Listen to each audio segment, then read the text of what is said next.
just like to acknowledge our sponsors for this evening, FTI Consulting, to whom we're very grateful. In 2010, government introduced an emissions tax on vehicles in the purchase price of new vehicles.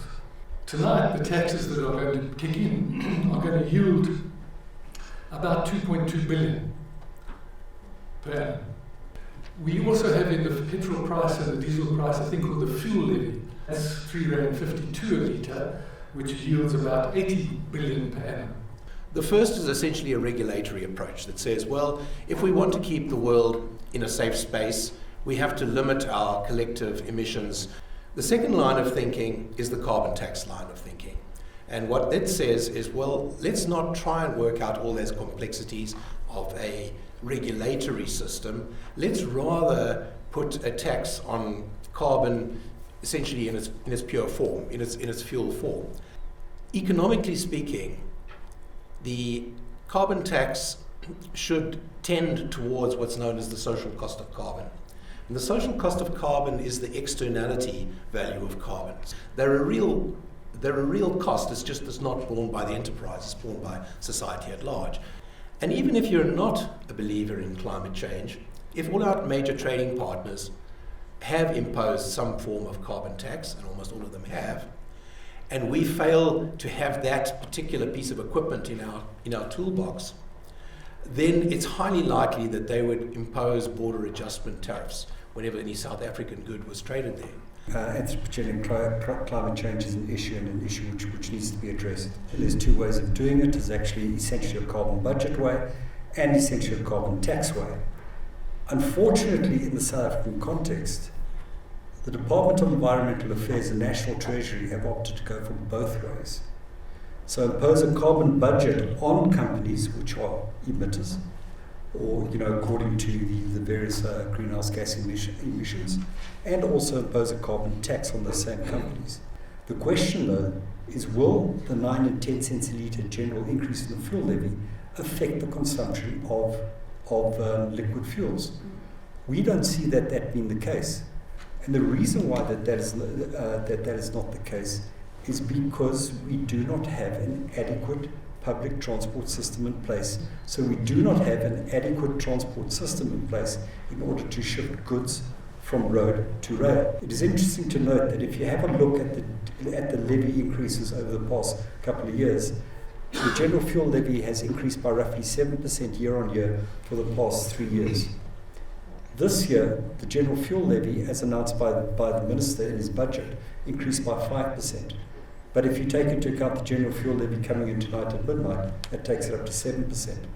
So a cynical way of looking at this is the carbon tax is just another way of actually increasing taxes on fuel. I think one of the biggest challenges that we have is that even with a tax, what is a trucker supposed to do in terms of what alternative is there for them? So we have a saying, without trucks, South Africa stops. And if you think about the goods and services that are delivered to you on a daily basis, all you're doing now is increasing the operational cost of this, which is now adding an inflationary component to our economy, which is already in trouble. We thought a carbon tax was a better approach, so we went with that. Initially very principled about greenhouse gas emissions, they must all be the same. But then the point of being a developmental state is there. We are a developmental state. What about industries who are exposed to the international market, and now if you tax them, but then they're now suddenly not competitive at all internationally? What do you do? What do you do about the impact on the poor? We've tried to look at all of these things and then make slight adjustments. Some of the industries are saying, well, we can't offset our carbon taxes, so then now we've got a whole carbon offsets regime. So even industries who can't reduce their own greenhouse gas emissions can potentially look at other projects that reduce greenhouse gas emissions in other areas of the economy and use that to reduce their own carbon tax emissions. I think it's a very good thing that we have got a carbon price in. We needed to have a carbon price. Government is fully behind this. It's part of our Paris Agreement. What are the real choices? We've talked about public transport, and I think, apart from the Gautrain and a few other bus systems which are getting underway, there isn't really an alternative because of the geography of South African cities. So what can vehicle drivers and truckers do? How can their behaviour change? I work in complexity theory, and generally in complex systems you can't have that kind of predictive power. The best way to advance under that circumstance is what we call learning by doing. In other words, you set the whole country up essentially as an experiment to see how this works. So that's as I read this carbon tax. As someone who's involved in vehicles and vehicle efficiency, I know that SAPIA and the Department of Energy have had that list of 20 things to do, how to save fuel with your car. But apart from those, Kevin, how else do you think behaviour can change? Or will this tax influence motorist behaviour? We don't expect much influence on motorist behaviour. In general, I mean, what we really see is, from an oil industry perspective, we've seen large increases in price. I mean, last year we saw 80 cents at one stage. There was no change in the rate of consumption. People still continued. People still had to drive to work. You'll be surprised at what's really going on within the industry to try and make it cleaner. But yet we still hit the barrier. And the barrier is, if you look at our rail system, so there are goods that need to go onto rail, but they cannot because the rail doesn't offer the efficiencies that road does, so that's a big barrier. South Africa is one of the biggest inland ports in terms of Joburg, so it's a big distance to travel in the last mile as well. And you've got the technology internationally for energy efficient trucks, but we don't have the fuel here available locally, so we can't use it. And even if we could use it, then all our partners cross border would also have to use it, because you can't drive a Euro 6 or even Euro 7 truck over the border and not have that kind of level fuel there to get back. We're putting in this carbon tax, and to be honest, it's not for revenue. If you look at the sugary beverage tax, that's not for revenue. I mean, these are things to try and change behaviour, and if we don't get any money from it, that's great. Excise duties on alcohol and tobacco. If we were reducing revenues on those because people weren't drinking or weren't smoking, we'd actually be happy with that. Because in the longer term, we think it would be a net boon for the economy.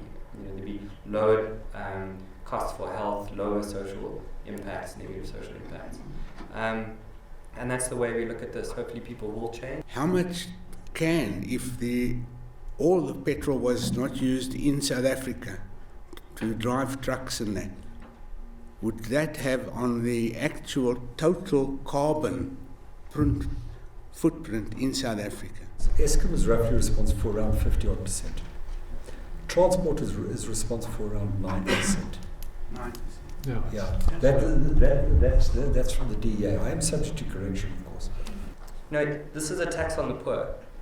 What is the biggest impact that this would have on the poor?